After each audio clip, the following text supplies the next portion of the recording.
Assalamualaikum warahmatullahi. Salam pagi Jumaat. Hari ini hari Jumaat. Hari Jumaat 25 Disember. Kebetulan hari ini kepada yang bekerja cuti perayaan Christmas. Okey. Jadi apa yang saya nak share ataupun kongsi hari ini ialah hari ini anak perempuan anak perempuan saya yang tua, yang baru berumah tangga 2 bulan lepas. Dia dah duduk rumah sendiri, so dia dah belajar masak sendiri, nak menghidangkan masakan untuk suami dia. So bila nak masak untuk 2 orang, jadi sudah tentu memerlukan, kalau nak buat sup, nak cari daun sup. Kalau nak buat masak ikan singgang, nak kena cari daun kunyit. Walaupun yang digunakan cuma selai. Jadi terpaksa kalang kabut pergi pasar raya, duduk gulai, terpaksalah pergi Tesco, pergi On Mall dan sebagainya cari. Ataupun pergi kedai runcit.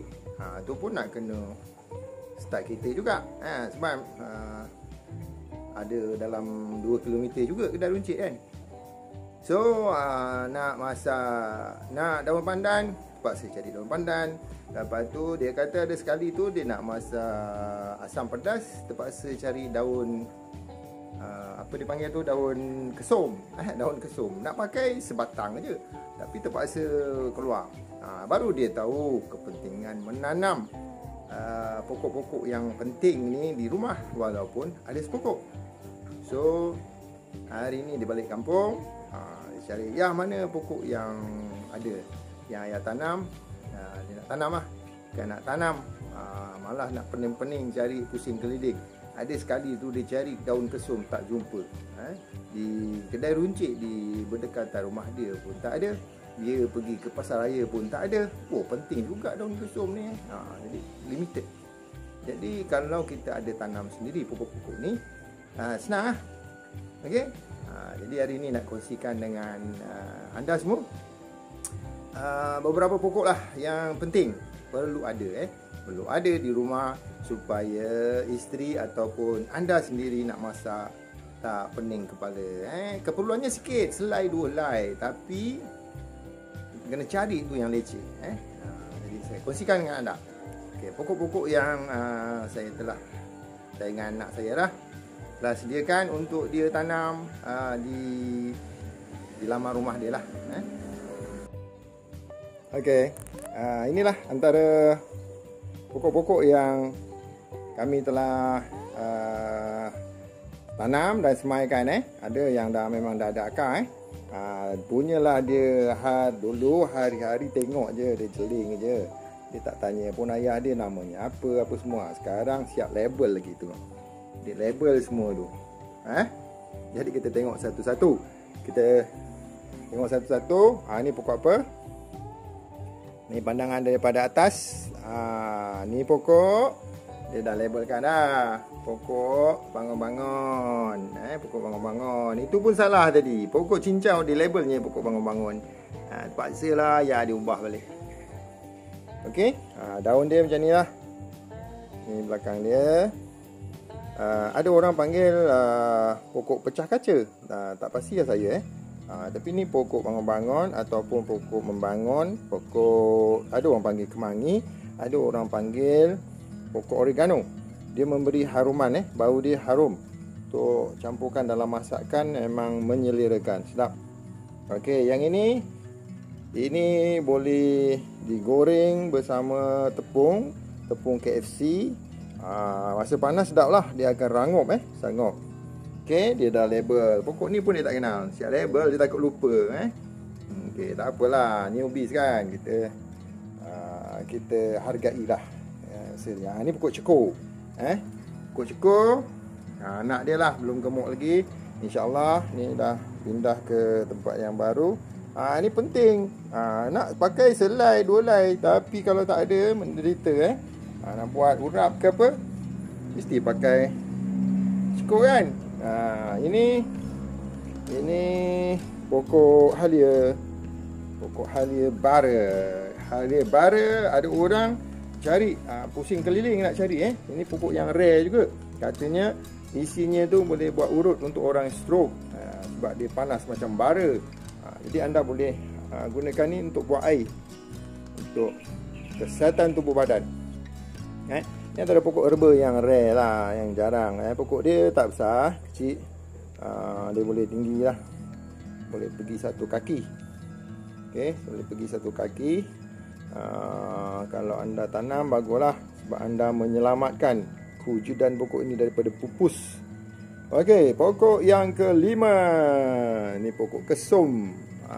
Yang mungkin seminggu sekali anda akan cari pokok ni ataupun daun ni. Jadi kalau anda ada sepasu di rumah pun dah cukup.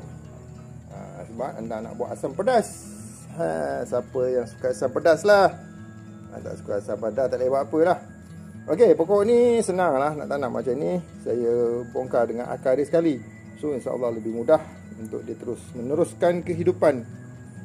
Yang ini pun gunakan akar, tapi ada yang gunakan batang lah, kelatan batang. Macam ni kelatan batang, cucuk je, jaga pengairan, ataupun kena siram lah, setiap hari siram.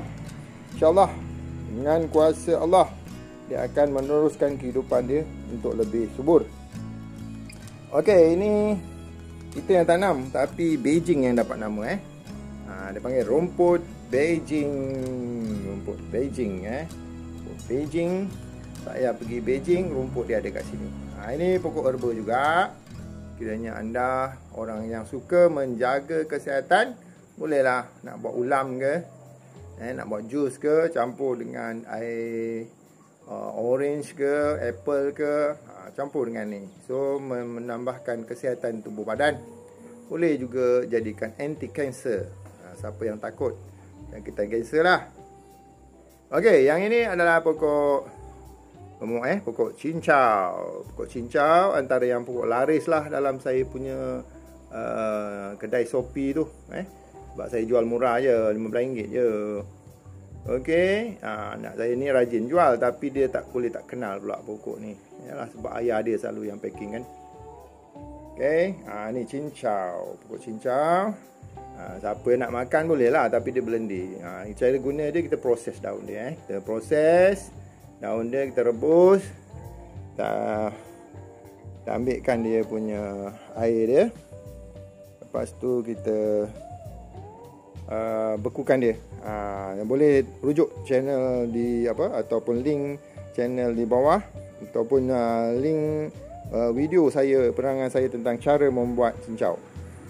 Ni ibu dia selitkan pokok bunga seri pagi dan pokok lidah buaya. Seterusnya dia dah bawa balik pasu, tapi tak cukup. Yang anak saya dah ready bawa pasu ni, tapi tak cukup, sebab ada stok banyak lagi. Kita sambung yang ditanam di polybag pula. Ini yang di polybag besar. Ni insyaAllah lah semua orang kenal lah kan. Ini keperluan apabila isteri-isteri ataupun suami-suami yang rajin masak tu nak buat masak ikan singgang ke, ataupun masak macam-macam lah. Yang paling popular ikan singgang lah. Masak singgang dia akan perlukan daun ni, kunyit, kunyit biasa. Satu polybag besar kita bawakan, sebab pasu tak ada. Seterusnya ni pokok cincau. Tadi dah ada pokok cincau juga.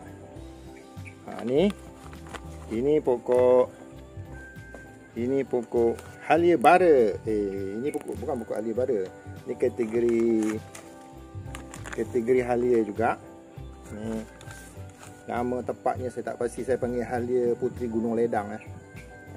Ini senang membiak. Ini pun isinya boleh dibuat air untuk maintain kesihatan.